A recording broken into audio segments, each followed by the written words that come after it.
বাড়ি থেকে বেরিয়ে নিখোঁজের পরের দিনই মর্মান্তিক পরিণতি যুবকের। শুক্রবার দেহ উদ্ধারের ঘটনায় চাঞ্চল্য ছড়ালো। চাঁচল থানার জিদারপুর থেকে ওই যুবকের দেহ উদ্ধার করলো চাঁচল থানার পুলিশ। দেহের একাধিক জায়গায় আঘাতের চিহ্ন। দেহটি উদ্ধার করে ময়নাতদন্তের জন্য মালদা মেডিকেল কলেজ হাসপাতালে পাঠায় মালদার চাঁচল থানার পুলিশ। মৃত যুবকের নাম আনারুল হক, বয়স 30 বছর, বাড়ি হরিশ্চন্দ্রপুর থানার মোহনপুর এলাকায়। বাড়ি থেকে প্রায় 2 কিলোমিটার দূরে তার দেহ উদ্ধার হয়। পরিবারের দাবি, কে বা তারা কাকে খুন করেছে।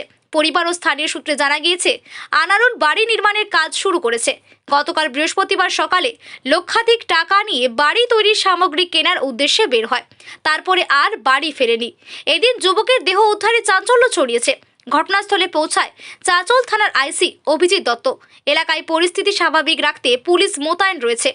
দেহ উদ্ধার করে ময়নাতদন্তে পাঠিয়ে ঘটনার তদন্ত শুরু করেছে পুলিশ। ঘটনাটা আমার কাকা হলো, তো বর্তমানে কালকে বিকালে বার হয়েছিল, রাত 7টার সময় একজন টাকা দিয়েছিল 50 টাকা দোকানে।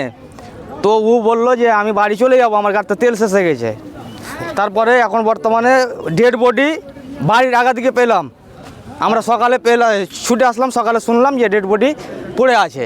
কোথায় ডেড বডিটা পড়ে আছে? ডেড বডিটা যোগিয়াপাড়া, একদম বাড়ির আগা দিকে। বাড়ি থেকে কত? বাড়ি থেকে মোটামুটি 2 কিলোমিটার।